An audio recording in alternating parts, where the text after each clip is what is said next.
देख भाई, question figure ये है। तेरे को सर्कल दे रखा है, सेंटर ओ दे रखा है, दो कॉर्ड ए बी और सी डी दे रखी हैं।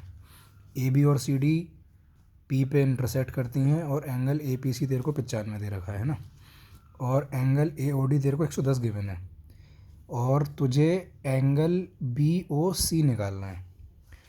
तो इस क्वेश्चन को करने से पहले तेरे को एक बात ये समझनी ज़रूरी है कि जैसे अगर कोई सर्कल है और सर्कल का सेंटर है और कोई आर्क है, मान ले ए बी आर्क है, तो जो एंगल वो सेंटर पे सबटेंड करेगी वो आर्क, जैसे मान लिया अगर उसने एक्स एंगल सबटेंड किया आर्क पे, तो वही आर्क अगर सरकमफ्रेंस के किसी भी पॉइंट पे अगर कोई एंगल सबटेंड करती है तो x/2 होता है।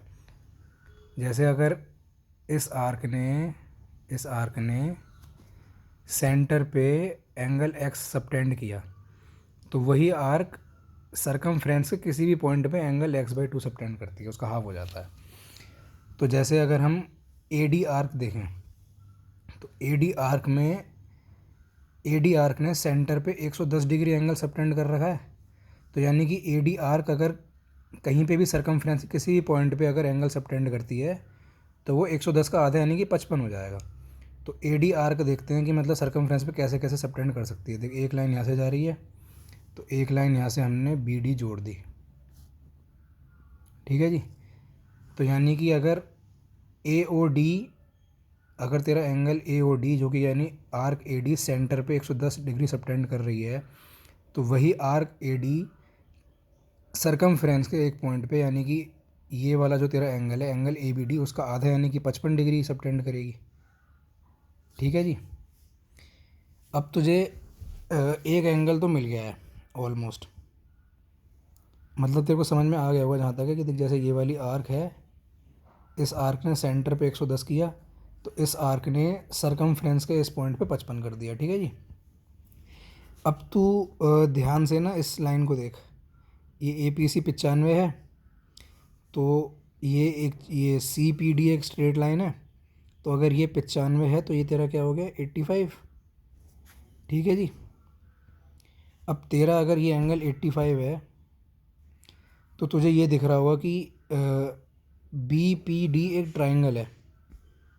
बी पी डी अगर एक ट्राइंगल है और ट्राइंगल की क्या कहते हैं, ये वैल्यू होती है कि ये जो दो एंगल्स होते हैं वो इक्वल होते हैं इसके एक्सटीरियर एंगल के। ट्राइंगल का एक्सटीरियर एंगल है ना। वैसे अगर तुझे ऐसे नहीं समझना तो क्या कहते हैं, ये 95 डिग्री है तो ये ऑब्वियस सी बात है कि ये भी 95 डिग्री ही होगा। ये अगर 95 डिग्री है तो ये वर्टिकली अपोजिट एंगल 95 हो गए ना। दो लाइन इंटरसेक्ट कर रही हैं, ए बी और सी डी इंटरसेक्ट कर रही हैं, तो अगर ये एंगल 95 तो ये वाला एंगल ही 95 है। ये 95 तेरे पास आ गया, ये 55 तेरे पास आ गया, ट्राइंगल के दो एंगल तेरे पास आ गए। तो ट्राइंगल के दो एंगल आ गए तो तीसरा एंगल निकालने में दिक्कत बिल्कुल नहीं होनी चाहिए। तो ये एंगल तेरा आ जाएगा 30, ठीक है। अब तो ये देख कि तेरा ये जो एंगल है सी डी बी ये 30 डिग्री आ रहा है, सी डी बी 30 आ रहा है। और अभी थोड़ी देर पहले मैंने तेरे को समझाया था कि जैसे अगर आर्क पे कोई एंगल अगर सबटेंड होता है, जैसे सी बी मान ले, अब यहाँ पे सी बी एक आर्क है। अब सी बी आर्क जो है वो सरकमफ्रेंस पे 30 डिग्री वो सबटेंड कर रही है। अगर सी बी सरकमफ्रेंस पे 30 डिग्री सबटेंड कर रही है यानी कि 30 डिग्री जो है वो सी बी आर्क जो सेंटर पे सबटेंड कर रही है उसका आधा है।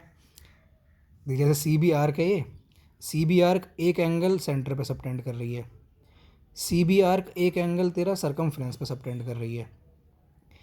और अभी मैंने बताया था कि सरकमफ्रेंस वाला जो एंगल होता है वो सेंटर वाले एंगल का आधा होता है। तो यानी कि 30 है, 30 इस चीज़ का आधा है, तो यानी कि ये चीज़ तेरी 60 होगी।